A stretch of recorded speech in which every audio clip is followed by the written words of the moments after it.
Shalom, selamat siang semuanya, teman-teman yang terkasih di dalam nama Tuhan Yesus.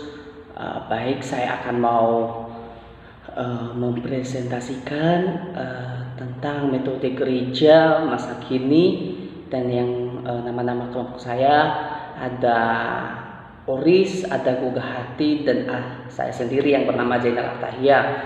Baik, teman-teman yang terkasih di dalam nama Tuhan Yesus, ada perlu yang kita tahu dalam gereja masa kini, yaitu namun melihat kondisi warga gereja masa kini mungkin mengalami kemunduran dari gereja.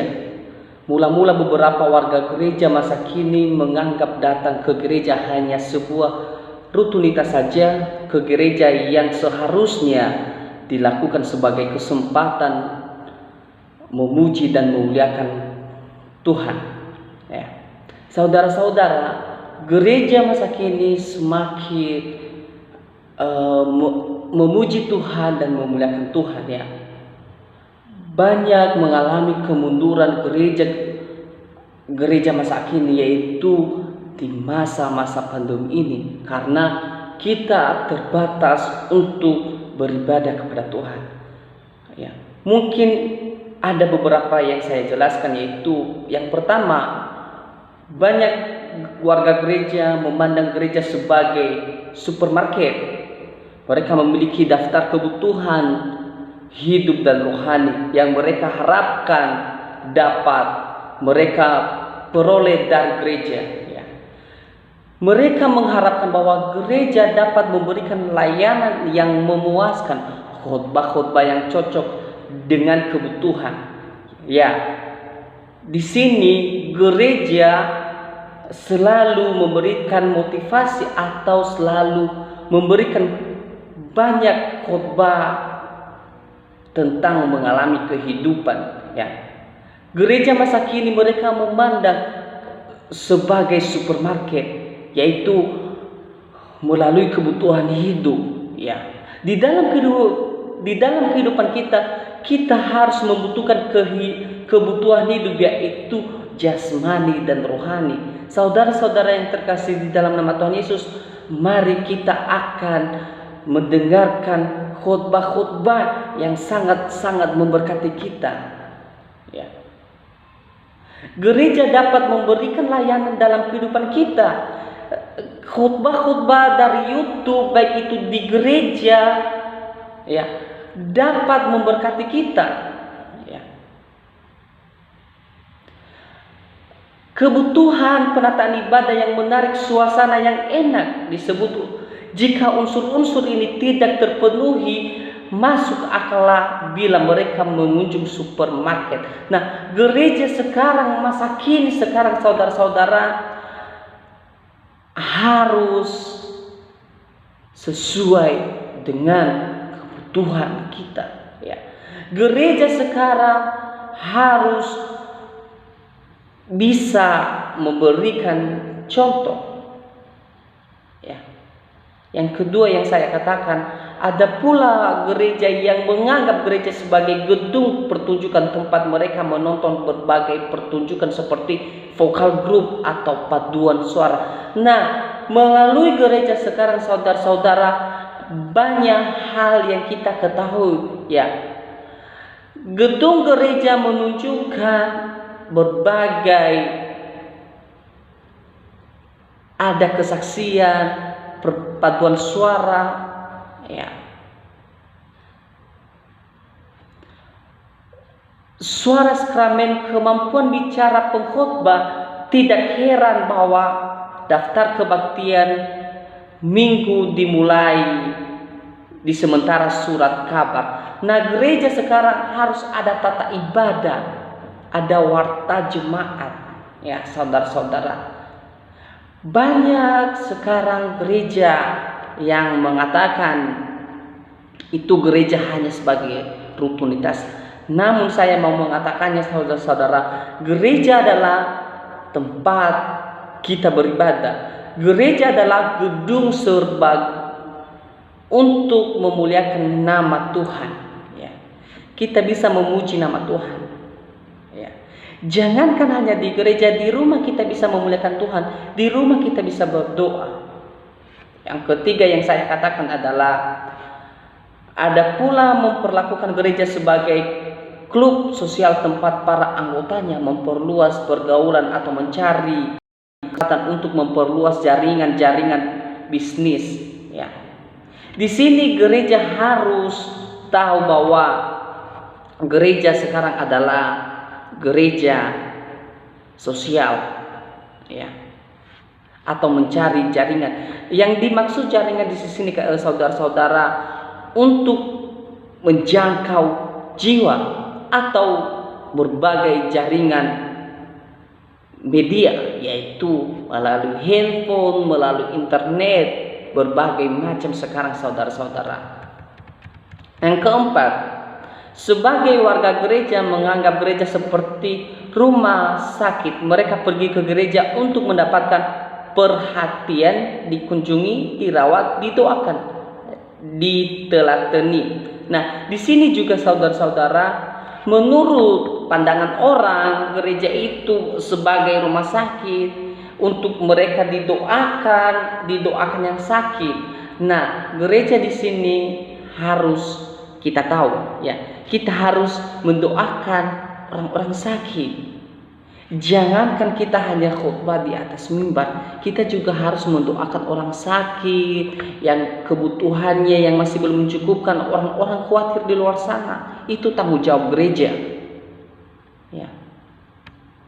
Kenapa banyak gereja sekarang dalam berbagai suatu tersebut,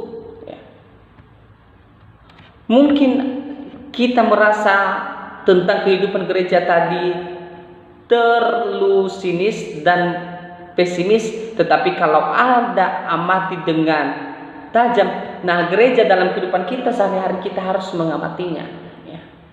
Saudara-saudara yang terkasih di dalam nama Tuhan Yesus, kalau kita melihat kehidupan gereja dari sudut penghayatan para warga gereja, mari kita tinjau keadaan gereja di Indonesia dari sudut penapatan kehidupan gereja.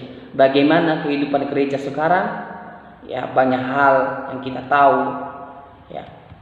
Yang pertama, kita melihat kecenderungan sifat tradisionalisme yang sangat kuat, terutama di kalangan gereja-gereja yang mapan. Ya, sekarang gereja-gereja menurut orang, kita baru bergereja jika ada orang yang mampan.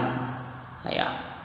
Yang saya maksud di sini tradisionalisme di sini ialah sikap puas akan tradisi dan sikap kaku mempertahankan tradisi sampai-sampai mengorbankan penghayatan segar yang harus ada dalam kehidupan gereja dan tradisi yang sebetulnya baik dan perlu itu menjadi sesuatu, ya. Kita harus ketahui, saudara-saudara yang terkasih di dalam nama Tuhan Yesus.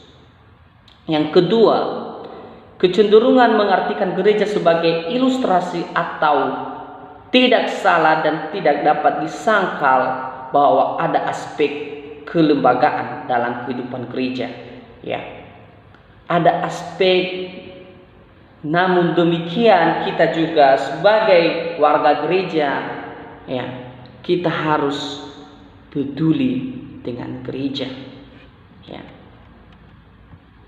Yang ketiga, ketika kecenderungan menata gereja secara birokratis, dalam bukunya Teologi Kaum Awan, Henry Kramer menelanjangi bentuk keuskupan baru yang melengkit ke gereja-gereja reformasi, yaitu adanya dualisme antara kaum klors atau para pejabat. Nah, di sini saudara-saudara jelas bahwa kita sebagai kaum awan, kita harus menjangkau anak-anak muda. Kita harus menerapkan nilai-nilai Yesus Kristus, ya. Apalagi anak-anak zaman sekarang, anak-anak muda sekarang,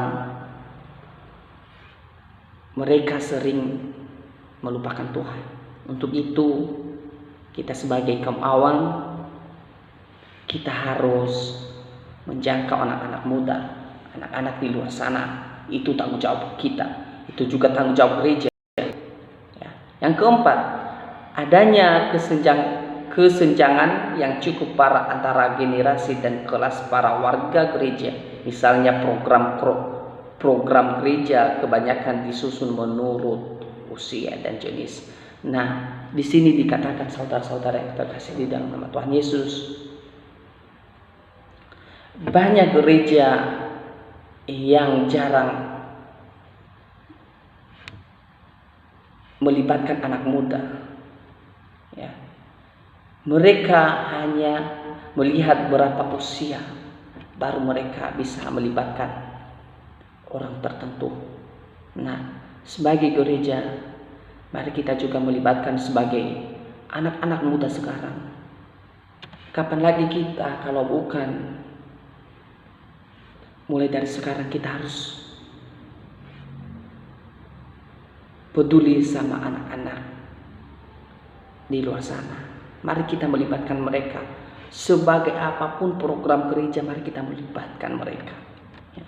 Yang kelima, adanya kecenderungan mengutamakan para profesional dalam kepemimpinan gereja dan menjalankan semangat profesional dalam pelayanan gereja. Nah, di sini saudara-saudara, banyak hal yang terjadi. Mereka hanya mengutamakan yang profesional atau kepemimpinan yang sangat bagus. Ya. Di tengah-tengah keluarga gereja juga memetik manfaat dari kelihatan mereka, namun kriteria kepemimpinan Alkitabiah tetap mendahulukan dan mensyaratkan rohani mengatasi kualitas. Nah, di sini harus menjadi pemimpin yang baik, benar-benar tulus. Menjadi pemimpin di dalam gereja harus menjadi teladan yang bisa dicontohkan. Itu saja yang saya sampaikan. Tuhan Yesus memberkati.